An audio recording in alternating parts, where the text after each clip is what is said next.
Good afternoon. Thank you for joining us for UBC's Weekend Edition on this 9th of August 2026 with me, Moureen Babirye. This is what transpired in the course of the week and today.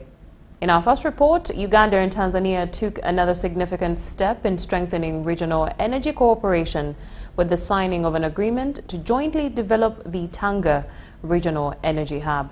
Presidents Yoweri Kaguta Museveni and Samia Suluhu Hassan witnessed the signing in Dar es Salaam. The project is expected to enhance petroleum infrastructure, facilitate regional trade, and accelerate industrial development across East Africa.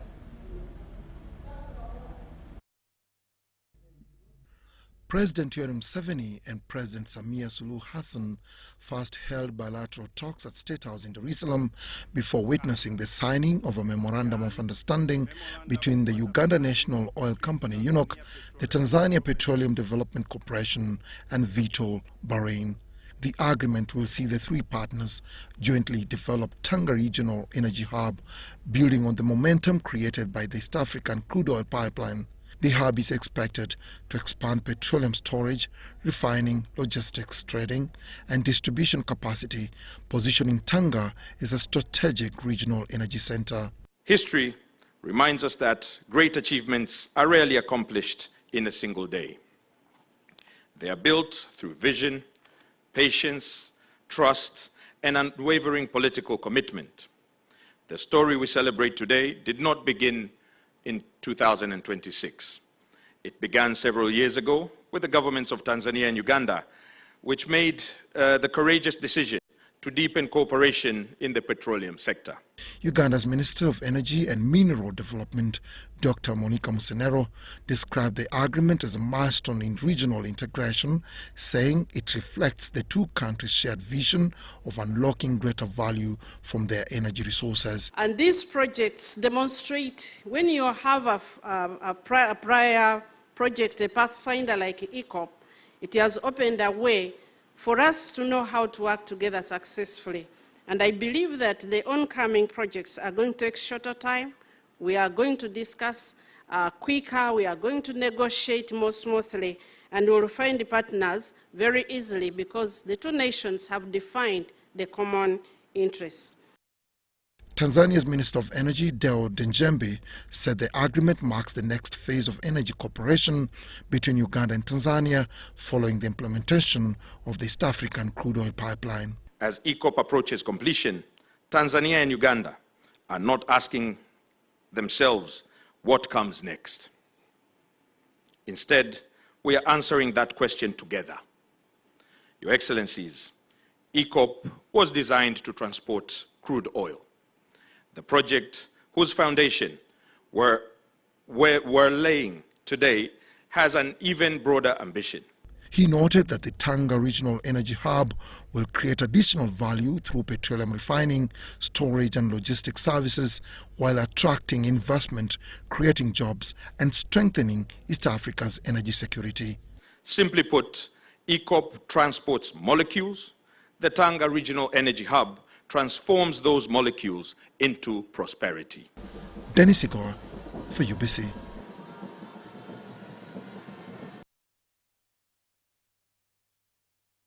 President Museveni directed government to crack down on absenteeism, corruption and medicine shortages in public health facilities, warning that health workers who fail to serve the public will be replaced by qualified young professionals. Speaking to the NRM Parliamentary Caucus in Munyonyo, the president also ordered action against the theft of PDM funds and urged legislators to take a leading role in exposing corruption and improving service delivery. We have a report.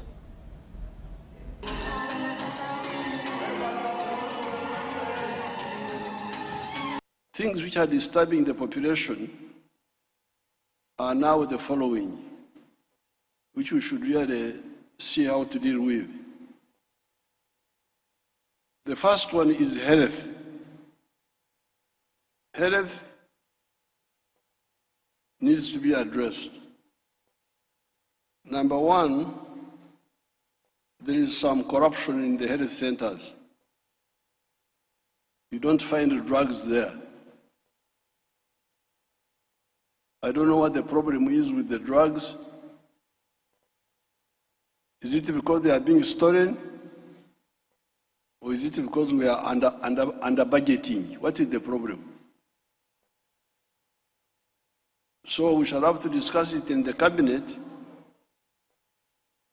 We shall have to discuss it in the cabinet. So you have that problem of shortage of drugs.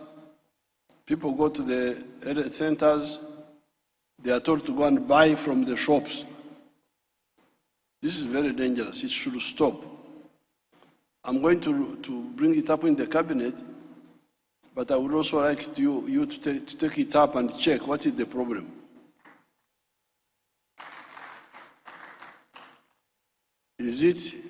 Are the drugs not enough? Is it because we are under budgeting? Or is it because the drugs are being diverted? Because I have heard of these drugs going into Congo, the neighboring countries, and also being found in the private shops. And yet they are supposed to be government of Uganda punched with the government of Uganda stamp. Then you get the problem of the doctors not being present. Absenteeism. Now apparently, that was why there was a big cry for paying the intern students. When the bishops came to see me, they told me that you are now killing us. If you don't pay the interns, they are the only ones who have been in the hospital. They are the only ones you find there. Because for them, they don't have private practice. Otherwise, the other doctors are in their private practice. They have little time to spend in the hospitals. So I'm going really through cabinet, I don't want to talk prematurely here, but in the cabinet, I want to make proposals to really end this problem. And we can end it because we have got a lot of doctors. Some of the doctors are even not working in the government. They don't have jobs. You find they are graduates, but they are not yet taken up by the government. They are qualified doctors, young but qualified. Priority is the railway, electricity, irrigation, some of the roads, not all the roads, but some of them, and others, the Maram ones, to be maintained as Maram but maintained, but people don't listen. Districts, city, if you don't now, no vote, no city, no vote. So now, let the cities go and rescue our people in Karamoja now, and the districts. We are lucky that we have some money to buy food from other parts of the country and take it to Karamoja. But this is a budget. Now we need to divert budget money to deal with that crisis. So therefore, this time, I want really you to be serious. To say the crucial programs first, defense and security, the railway, some of the roads, electricity, this health. Luke chapter 12, verse 48 reminds us that to whom much is given, much is expected. This is indeed a call to national service because much has been entrusted to us and much is expected from us. Therefore, remember, this is Kisanja, no more sleep, no more corruption.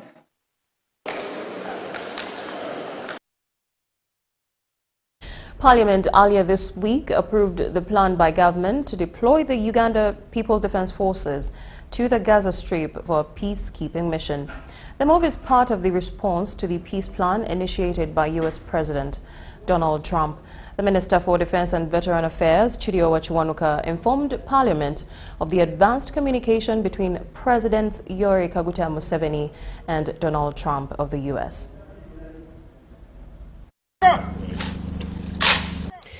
Uganda has moved to extend its military reach to the Gaza Strip after U.S. President Donald Trump contacted President Yoweri Museveni in July 2026. The Minister for Defense and Veteran Affairs, Chidiowa Chiwanuka, has informed Parliament of the advanced communication between the two presidents. Aware that following the invitation by His Excellency Donald Trump, His Excellency Yoweri Kaguta Museveni, the President of the Republic of Uganda, is ready to deploy in the Gaza Strip the desired Uganda People's Defense Forces contingent in accordance with Section 38 of the Uganda People's Defense Forces Act. Chiwanuka brought the matter seeking Parliament's approval to deploy the Uganda People's Defense Forces in the Gaza Strip for a peacekeeping mission. This followed the recent Israel-Palestine conflict that led to extensive destruction in the Gaza Strip, a very high death toll, mass displacement, and a severe humanitarian crisis. And for how long are we going to be in this mission? We are there for peacekeeping. We are there to keep peace. When the peace comes, the mission is complete. So we don't put time to it. A section of MPs expressed discontent, citing too many questions, but with limited answers. Because, Right Honourable Speaker, we are deploying lives. It's not about NRM, it's not about opposition. It's about the lives of the soldiers that we're sending for the peace mission. I think it's important that the Honourable Minister of Defence gives us, even if it's 2 days, we get these details. Because there have been issues which have been consistently raised, but people have been deployed out of the country, and issues have not been resolved. Time and again. So what we are saying as the opposition is, and me as Shadow Minister, can you kindly make us know what are the arrangements? Give us time to prepare our questions. You are deploying our soldiers. How much are they going to be paid? What are their families going to remain with? According to government, the participation as part of the International Stabilization Force will aid in preventing further conflict by contributing to broader international security, reduce risks of renewed armed conflict between Israel and Palestine. As for the doctrine of participation in military operations, the army is trained not to be in a dancing hall. The army is trained to defend humanity. It will be direct shooting in our own legs to say that Uganda should not participate in United Nations deployment. The contribution of UPDF is a cooperative advantage of Uganda over other countries, because of the contribution of UPDF has done in giving security to other people. So it is very important. The House has approved the move, but urged government to avail periodical reports and updates for easy oversight. And maybe also what we hope for is that you hope our mission can keep within the international guiding principles for any peace operations. Ordinarily, there are three cardinal principles: impartiality, limited use of force, but consent of the parties that are involved. Whatever we resolve, okay, here, whatever decisions we come to, we have committees which follow up on them and continue reporting periodically, okay? But I would also agree, I totally agree with the leader of opposition that indeed we would need the agreement laid here on table once concluded. If it is of classified nature, we would have a way of handling it. If there are issues, if it's open, we would have a way of handling it. Okay? Daniel Mugoya, UBC News. Thank you, Daniel Mugaya, for that report. In other news, Ugandans have been called upon to embrace ICT knowledge to fight against human trafficking, poverty, and promote sustainable development. The call has been made by Associate Professor Ruth Nsibidano, the Director, Institute of Gender Development Studies at Makerere University, during the ICT graduation ceremony.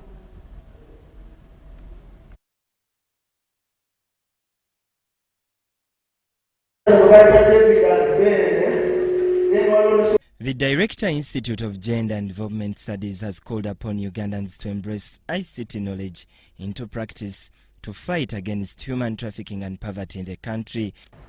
Be the person that will create opportunities using the skills that you have been given.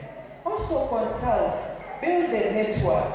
Each one of you here has a set of skills that can be multiplied. Come together in teams, in groups of 5, and put up an establishment. Pastor Mbabazi Robert, the Presidential Mobilizer on Poverty Eradication Program, has advised graduates to use ICT skills in fixing society's information gaps and solve computer misuse problem. And this program, we can work together as the family of this country to push it to areas like Solo and other areas where younger generation are suffering because of ignorance. Agaba Brian from Ministry of Security, representing Beino Mugisha Ruth, encouraged women to embrace information technology, innovation and development in their communities. Now for you are people of ICT who have just graduated today, don't join those groups also. I think I need to get this paper I start to see people, there is no names. I need to know, after here, how are you going to behave? Are you also going to join such group? Don't do that. Dr. Kindi Fred, the head of ICT department at the Institute of Gender and Development Studies, highlighted that graduates acquired certificates and diplomas in Cisco's and ICT studies. We encourage you through these skills that you've acquired. And the good thing is that IT essential, CCNA, cyber security, these are internationally recognized programs. Remember, you are connected to the Cisco Networking Academy. So it means that anywhere across the world, you may be employed. Benon Mokwaya, Viola Monday, UBC News. The Rotaract E-Club of Kampala North has launched a mental health awareness campaign aimed at promoting awareness and encouraging communities to openly discuss mental health challenges. The campaign was launched at Kosovo Family Clinic with Rotaract District 9213 representative Alex Mwanguzi, calling on the public to actively participate in this initiative. School and daycare, Mutungo campus, and Tinda campus, and the reason we do this sports day for these very little children is because there's more we give than what you see in schools, like outside class. It's just not academics. We are teaching teamwork, we are teaching cognitive skills, we are teaching communication skills, we are teaching coordination skills. There's a lot that goes in there. And this is why we do these events, not just for, of course fun is important, but not just for that. And today, we saw that happening. We had some interesting activities. Even the parents participated and the teachers, and it was a great day. We had the ball collection activity. We had the milking activity. The children were mimicking how to milk a cow, and they were using gloves. It's called, we improvise, yes, so that they can learn. Who knows? You might take them to the farms and they don't know what to do. We are teaching that in sports day. We did the chair piling. That was very interesting. That's what even the parents did. We saw a lot of teamwork, speed, coordination.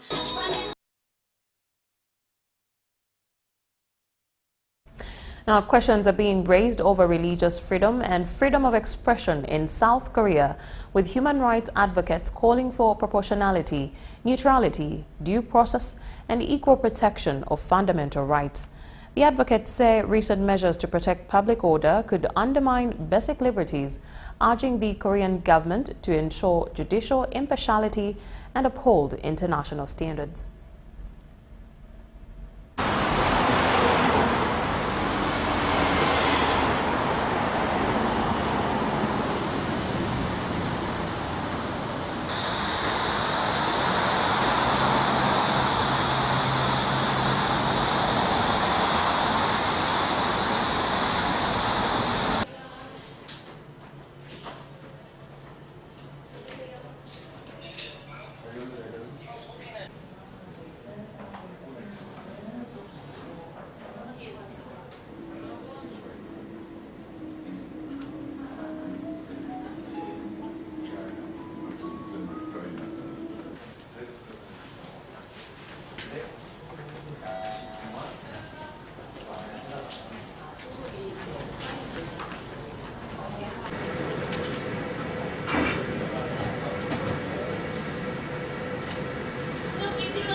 지저분해서. 아, 자리가 없어서. 양식 그건 다 채워놓고. 그거 없던데? 가서 확인해보고 정확하게. 또 제공되니 참고해 주시기 바랍니다. For those attending online through Zoom, we kindly ask that you may keep your... I'd like to express my deepest gratitude to all the members of the domestic and international press, as well as distinguished... 지금부터 국경 없는 인권이 주최하는 대한민국의 종교 및 표현의 자유, 국제적 우려와 시각에 대한 기자회견을 시작하도록 하겠습니다. With firm commitment to accuracy, every claim we make is grounded in research and, wherever possible, in direct testimony. To questions about proportionality, neutrality, due process, and the equal protection of fundamental rights. We will also examine whether the legal administrative response is fully consistent with international standards. The press conference is not about defending one theology. You as the media and asking necessary questions. Are recent measures protecting public order? Or are some of them undermining basic liberties? France, with more than 2 decades in international human rights advocacy, with a particular focus on freedom of conscience and freedom of religion or belief, and is recognized within the field as an experienced voice on the legal and policy frameworks on escalating transnational discrimination against Xinjiang. That documents record the Joint Police Prosecutor Task Force created. These actions violated Article 18 of the ICCPR by allowing the state to act as a theological. Now, since we are running out of time, I would like to close my speech with a final quote from Mr. Young's public post, stating, "All the state remains in the secular sphere." We urge the Korean government to review the necessity of detaining a frail elderly man, to ensure judicial impartiality, and to base years old men still in detention. Why can the church can be dissolved on the strength of media campaigns? Why is taking... Accusations of violating this electoral law extend beyond what Korean societal discourse, unfortunately, usually describes as violence. This is a very high concern of us. Their freedom to express and practice their faith is enshrined by in ICCPR's Article 18 and 19. This is not about Chairman Lee or Ching Chong-chi. It is about rules made by the people to serve and protect the people. From an international legal perspective, religious effects, the permission to use a building as a church is both secular and religious. For the safety of the people, it is necessary that both sides work together and find God in his own way from want and from fear. Yet, can any one of these 4 freedoms truly be realized while the others are ignored? Application of the case law would not lead to complete incapacitation. Dissenting opinions concerning the Seventh-day Adventists were issued, and in 2018, Jehovah's Witnesses were acquitted for refusing military service. Government, and then persecution and violence. This model applies to both totalitarianism. Coming to Korea, we see, as in many other countries, the three stages at war. The first stage is intolerance, which is the prevailing depiction in the media of some religious minorities. But there are some especially alarming cases in Korea, and the media may play a role in alleviating the South Italy. There is a law called the Gozzini law that after 80-year-old you should really have killed somebody to be kept in jail because 이 신천지라는 조직의 특수성을 고려하면은 이 상부의 어떤 단순한 지시라고 하지만은 사실 어떻게 보면 이제 검찰이나 그런데서 봤을 때는 이제 강요나 이제 불이익을 받았을 것이라는 의견도 많고 실제로 공소장에 그런 취지로도 규정이 되어 있기도 합니다. 그런데 직접 이 신천지 성도들을 만났을 때 답변은 어땠는지 궁금하고 그 다음에 이 신천지의 정치 참여와 이에 대한 수사를 또 어떻게 평가하는지 좀 잘 부탁드리겠습니다. 신천지 성도들의 어떤 답변이라든지 그런 부분들이 상당히 궁금했고요. 그 다음에 이 신천지의 어떤 정치 참여와 belief concerns and of course freedom of speech concerns. This is extremely important to stress. I hope it was translated appropriately, and I think we can all agree that this is the foundational message of this press conference. He talked freely, he was energetic, I would say, and full of, I hope this doesn't translate wrongly, full of fire, as in enthusiasm in that sense. So, have you any message to our deputy? We know there are someone in holidays, but usually when something happens, and for an old man of 95 years old like that, it's something very urgent.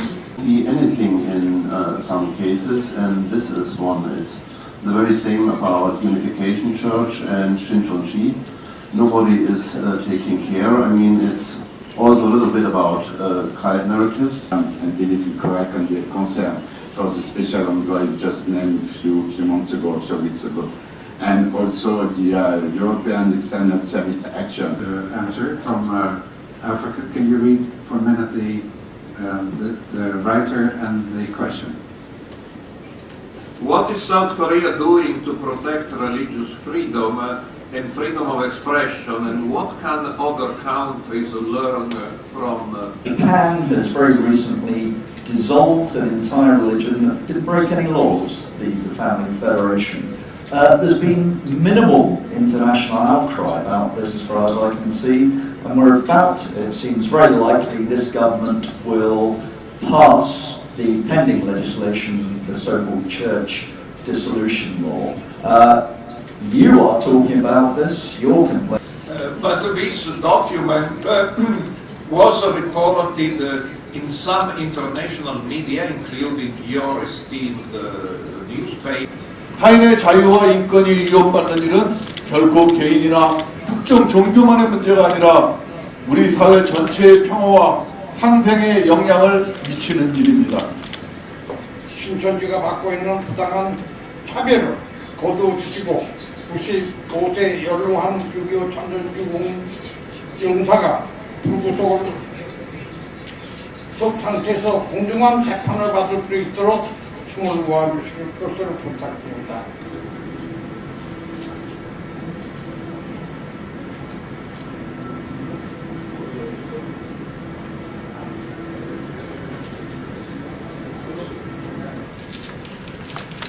And will you also read the statement?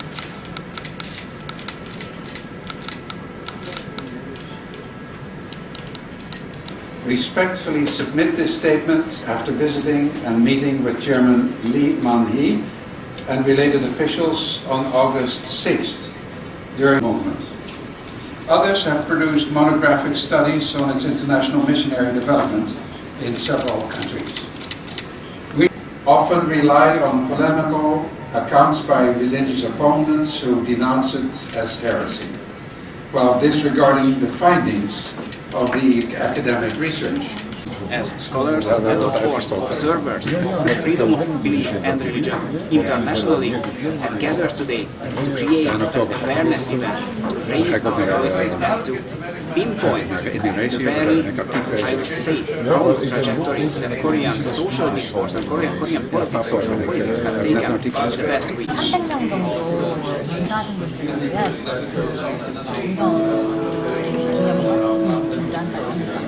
In this meeting, we have a monument for the victims. This is proportionality, humanitarian treatment, human rights. I completely understand that, but it also seems that you're saying we're not going to get into the details of the particular allegations against Shen Yun. Shen Yun is one case. I mean, the Catholic Sisters of Marie Knoll have been accused of trafficking. Evangelical churches have been accused of trafficking. So we believe that in the United States and in some other countries, particularly in Latin is that the PRC is actively taking a stance against minority religion. Yeah, we have documented, I believe, written in the Washington Times. Normally don't translate Sejao, but we saw the anti-Sejao specialists from Chinese police coming to Korea and standing on the same podium with Korean anti-cultists who are normally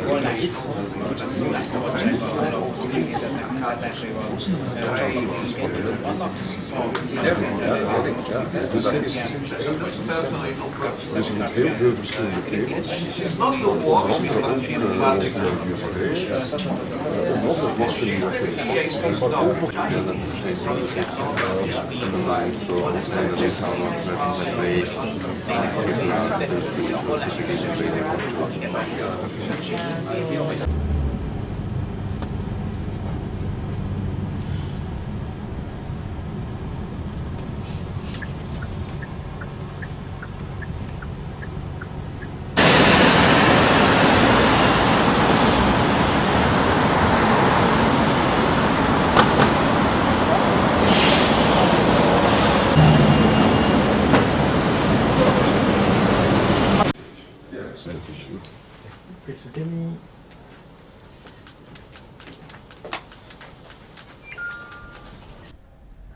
In more news, a total of 188 vulnerable children at St. Charles Nursery and Primary School in Kagadi have received scholastic materials to support their education and improve academic performance.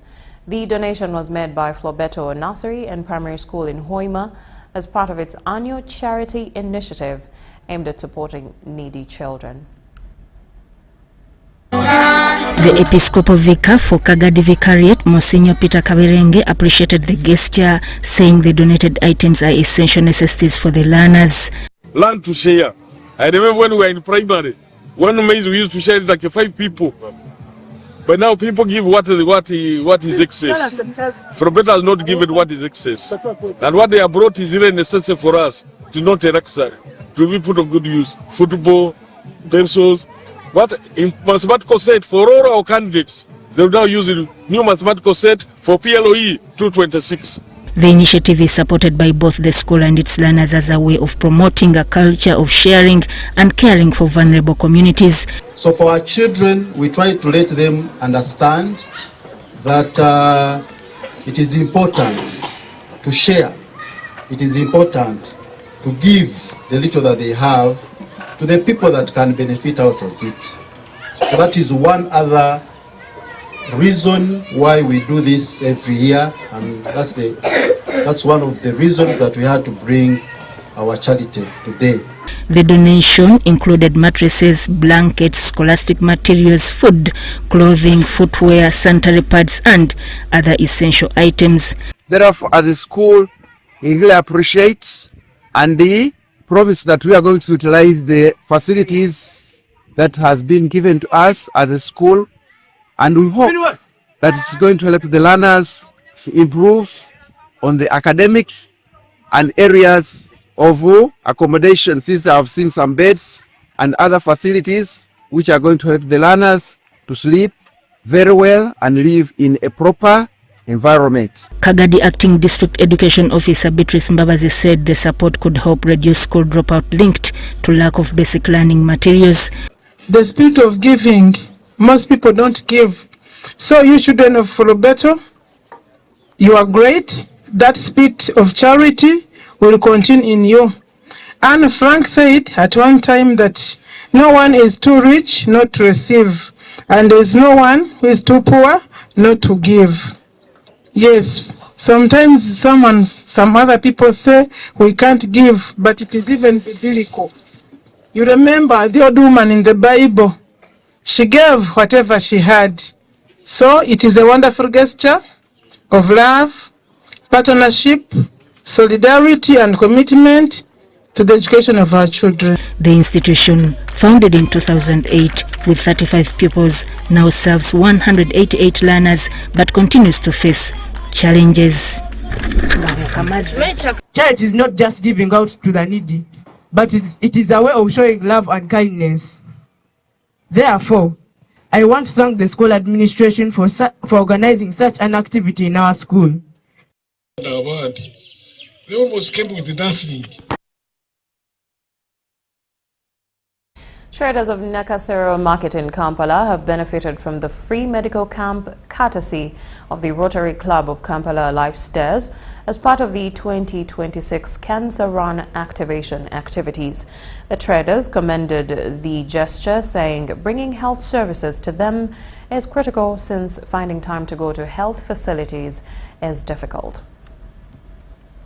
The Rotary Club of Kampala Lifestairs, in partnership with Care, has offered free medical camp to the traders of Nakasero Market as part of the 2026 Cancer Run activation activities. The traders benefited from the screening of different illnesses, including blood pressure, diabetes, cervical and prostate cancer, and malaria. We want to deal with the issue of cancer, so we are carrying out the cancer activation and also medical camp to check and screen our people for a number of cancer-related illnesses, but also HIV.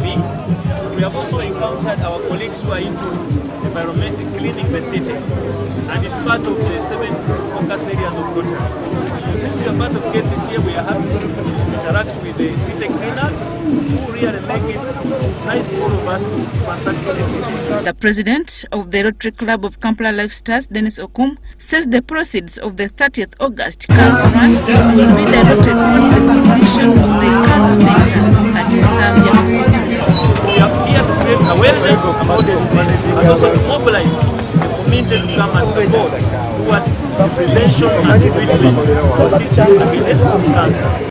The Rotary Club of Kampala Lifestairs highlighted the need for concerted efforts in the fight and treatment of cancer. The Cancer Run is part of the bigger component of the Rotary Cancer Program Uganda that aims to, among other things, ease access to cancer screening and treatment.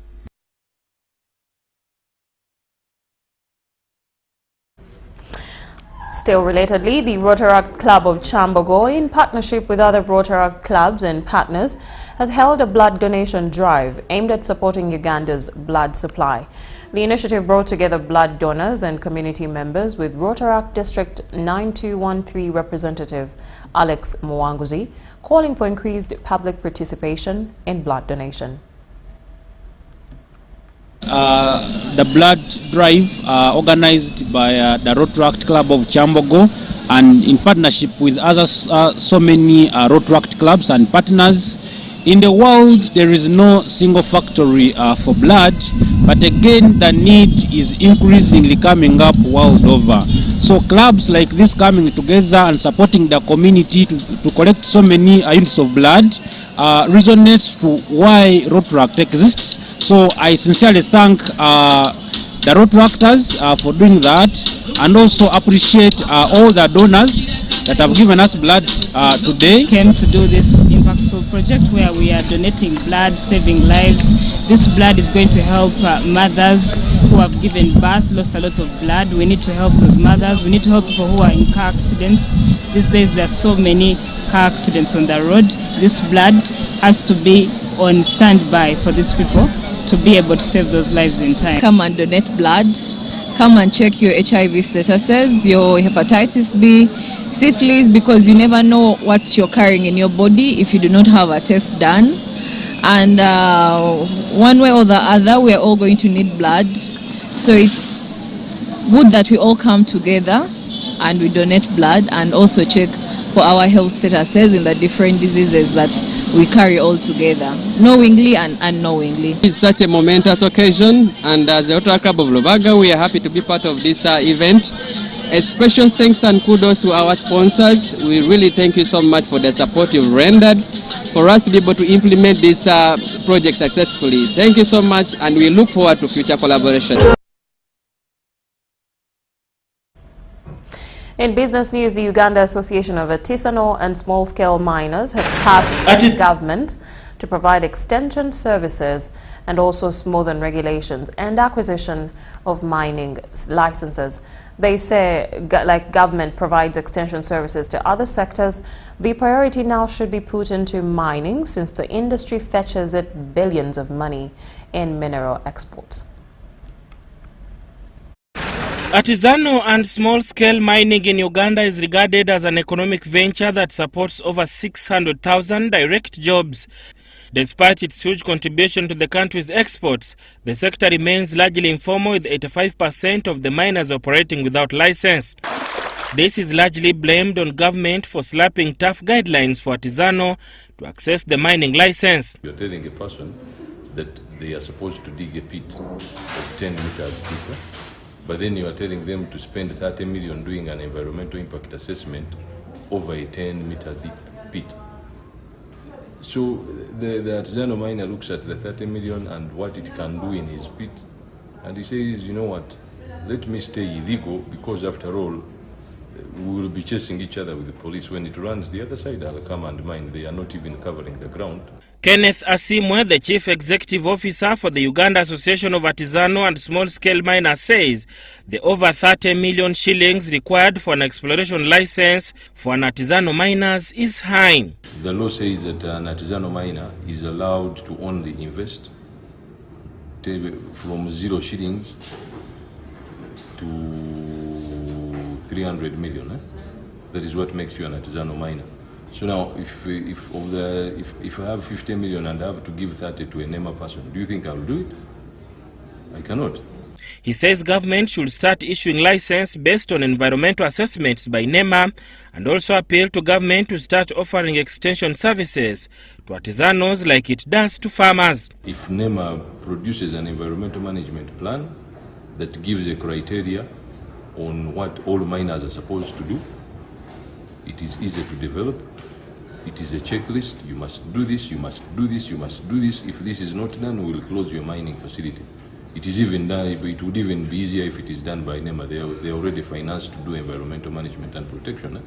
This was during a stakeholders engagement where they agreed to start on the process of formulate a national curriculum to train and equip artisanal miners. Miners from different parts of the country will be able to come, be assessed and certified and licensed and nationally recognized by the Ministry of Education.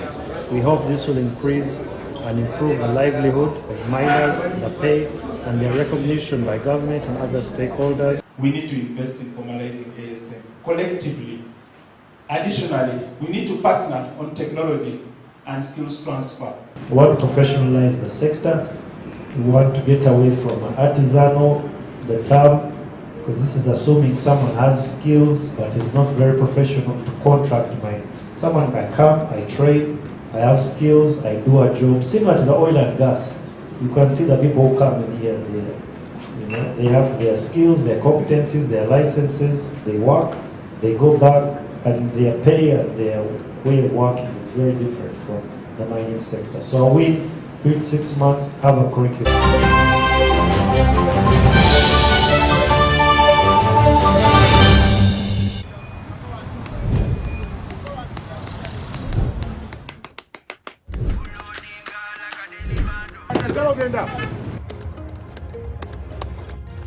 On the today.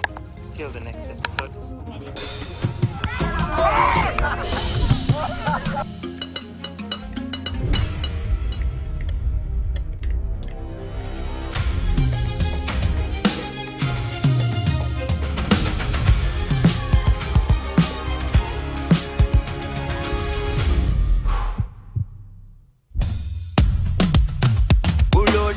Like a daily bando, like a daily bando, like a daily bando.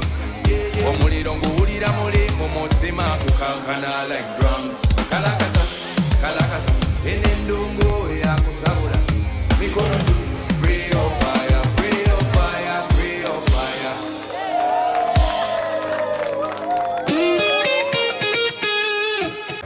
Alo. Yese mwami mukasa. Mutyaneyo. Yono broka. Yenze broka wa mayumba. Bangambye ne nyumba za mwenunjiko. Kituufu. Oyagala yabisenge bimeka? Nga bisatu. Ebbeeyi bagigambye? Bangambye saa 5. Nedda 7 zaali nyabuuko. Lwaki? Anti langi gye tusiigisa ya mulembe. Kati ne vali y'ekitundu yalinnya. Musiigisa ki?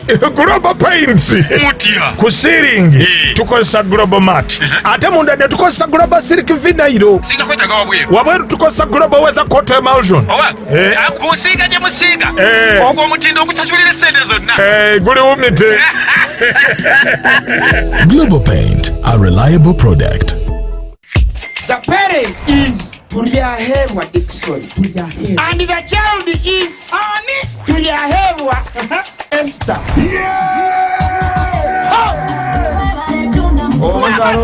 Kambera gwete kwa mugisha ngo ishe watujyahemwa Esther wahangura school fees ngene na hateja shana amashemero bagonka MTN momo eberewo mbeni nyigasta igana kaga ni 5 sta munana 0 hash kushashura mwana school fees tokoma nyo mugisheri zagwijo wanje ninga nchaka ngwasa kuzo wawe mwebare munonga.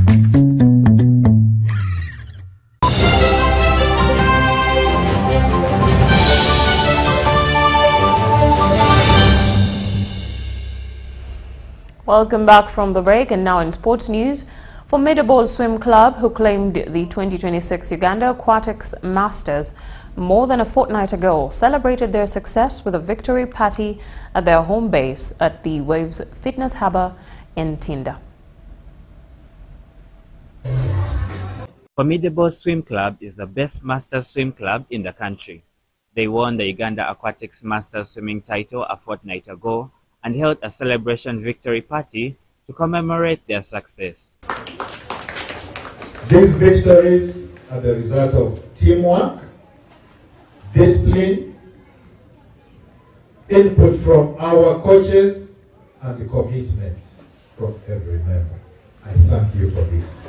On a night that was filled with celebration, two of the most improved athletes of the year were Wesley Songong and Frida Biamugisha. The club keeps on aiming to improve as they propel towards future success. But, guys, thank you for being part of this. Join me in thanking the coaches who have done an excellent job, Louis and Chief. But I'm glad about all the achievements that the club has made. You are now a formidable. Master Swimming is a class category for ages 25 and above. Most of the top Masters athletes from Formidables will keep focused ahead of the Africa Aquatics Zone 3 Championships in Uganda this October and the 2027 World Aquatics Master Swimming Championships in Budapest, Hungary. Mashumiro Victor, UBC News.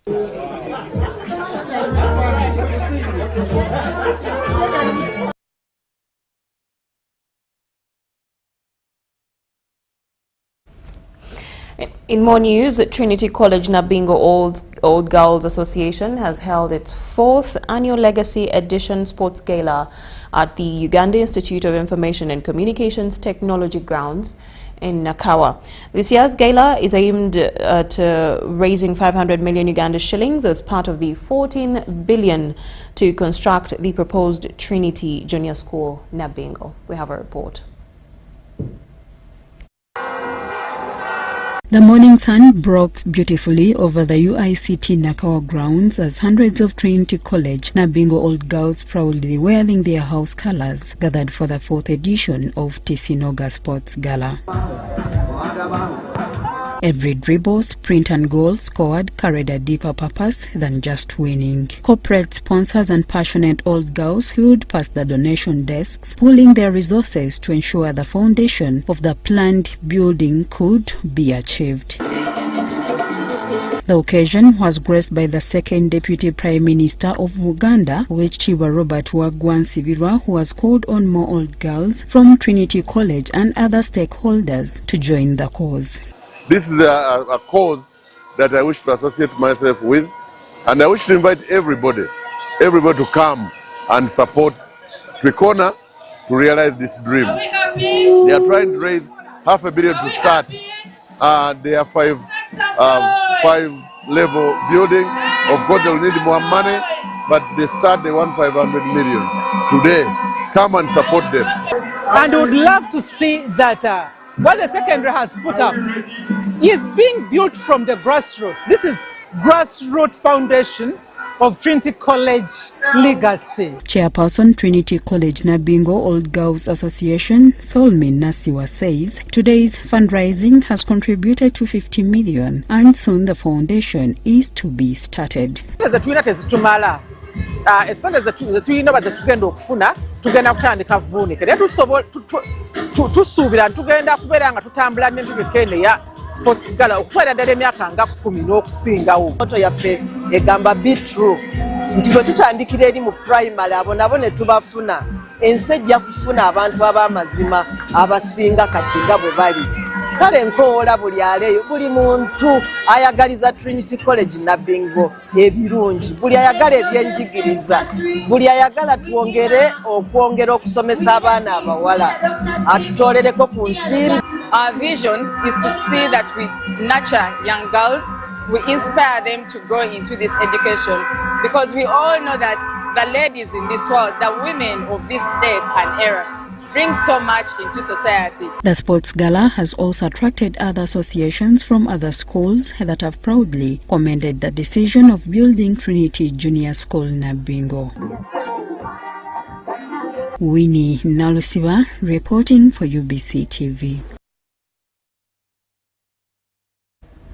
Now, the curtain has fallen on the 23rd edition of the 2026 Commonwealth Games, and our reporter will bring us to speed on how the Ugandan team has performed. We've had a wonderful launch of the mental health campaign here at the Family Clinic of Lusaze. I want to urge everyone to come through and be part of this wonderful initiative that is going to be running throughout the whole year. Every single month we are going to have something for you out there as the community of Lusaze. Please come through and work with us so that we see that this project, this amazing launch is taken in and it is beneficial to the community.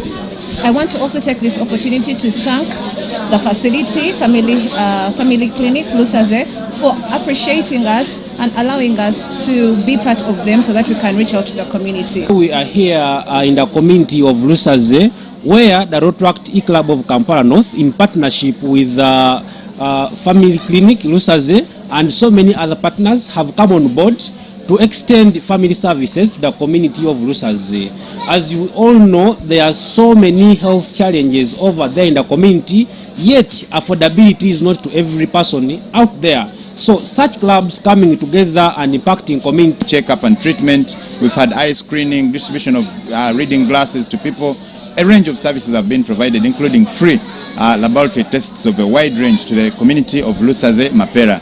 I want to extend a good vote of thanks to our partners, the Rotaract E-Club of Kampala North, that managed to partner with us in the provision of these services. And today here, they have launched a wonderful activity that looks forward to making sure the mental health of the people of Lusaze is put to the right direction. As you know, 1 out of every 8 Ugandans are suffering from mental health challenges. And if we do not give it attention, before you know, it will become 4 out of 8, And if we still don't give attention, it will become 0 out of 8 people who would not be sick of mental health challenges. So.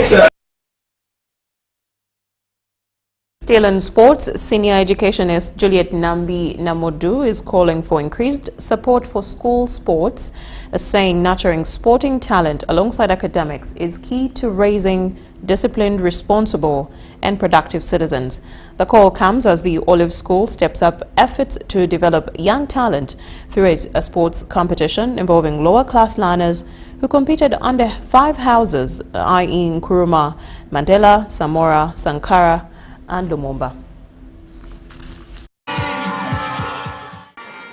I would have read the national framework and other many books that would guide me to parent them the better or the best way.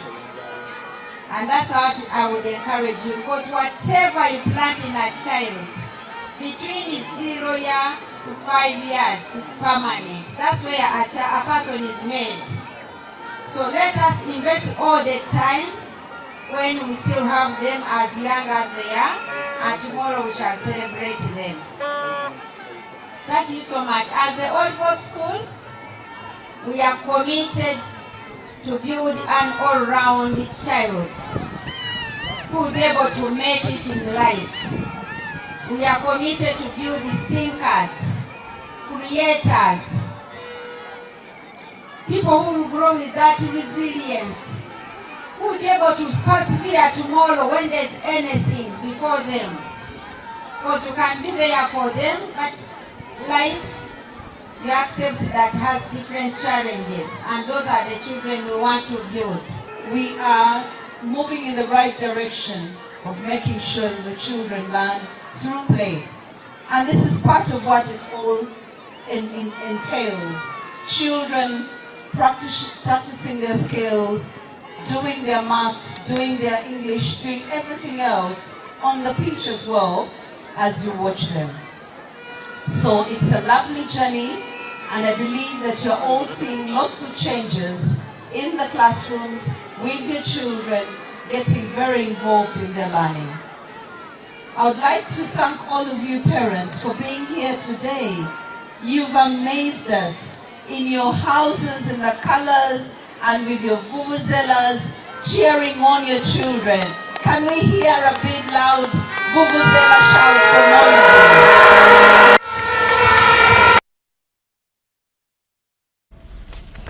Just to track back, the curtain has fallen on the 23rd edition of the 2026 Commonwealth Games, and our reporter brings us to speed on how the Ugandan team has performed. After 11 days of action at the Scottish Events Campus, the Toll Cross International Swimming Centre, the Sir Chris Hoy Velodrome, the Hydro and the EDF Scottstown Stadium, the 2026 Commonwealth Games have ended. Uganda sent 55 athletes, 34 of whom are women from 8 federations, to contest in 10 disciplines, including parasport activities in swimming and powerlifting. Uganda had representatives in judo, athletics, weightlifting, aquatics, cycling, basketball, netball and boxing. Losing that weight, well, that fight is in the case at the moment, but the case is to go back, sit down and look at where the mistake was and do corrections. I polish my techniques. At the climax of the games, Uganda had 3 medals, with a bronze by Peruth Chemuta in the 3,000 meters steeplechase, Husna Kukundakwe's silver from the SB8 100 meters breaststroke, and the basketball 3x3 women's team that won a silver medal. Uganda has actually put in some bit of effort, though there's a lot of work needs to be done, as has been witnessed. The government has supported the athletes, funded the federations and helped in the preparation, but I think much more needs to be done. On the final day, Uganda witnessed action in judo in which Charles Mwangusha was stopped by Gambian Abdulhaman Sise in the 100 kilograms under category. He played many world championships, so I tried my best. So if we get that chance to compete on that international competition, I hope we can be on that level for those guys, the way how they played. We had 2 players that we had fielded, Zubeida Telkaza under women, -70, and she did very well compared that she was playing an internationally ranked #1 athlete, whom she managed to take to extra time. Also in action on the final day was cyclist Charles Kajimu, who ventured into track cycling for the first time in his success-laden career. 2 different races, and yeah, I started one of them and I finished it quite well. Yeah, I've been affected. Power delivery from my legs is quite low now. The Ugandan on debut in a genre many in Uganda hardly no finished 23rd, much to the joy of his coach Mahaba Muwongi, who has highlighted the way forward. Talk about the track. I think this is the best thing. When you talk about it, it is like when you look at the athletic. There are those who can run 100 meters. There are those who can 800 meters. But this is the first time. And if we continue working with this, there are many Ugandans who are very strong and we can get medals. So what I might encourage the government to get more funds to see, and as they say, we go to the district. Because when you go to this, actually there is sports there, but they are using ordinary basketball. But we shall use. The games climaxed with a glamorous closing ceremony that was punctuated by performances and highlighted by a handover of the baton to India that will host the games on its centenary celebrations. Medal standing, Australia dominated with England in second ahead of Canada and India, while host Scotland was 5th at the games that Rwanda got its first medal and Dominican Republic its first gold and one of the largest para categories in history.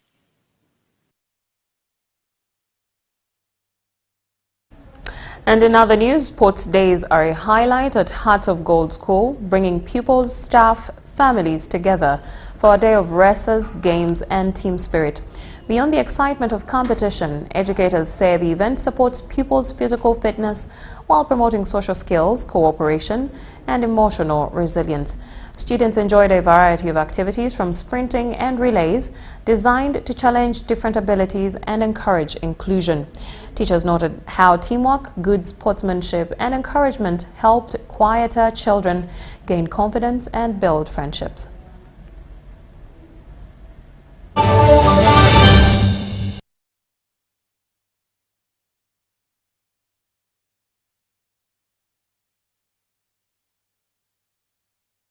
And that brings us to the end of UBC's Weekend Edition. Thank you for watching.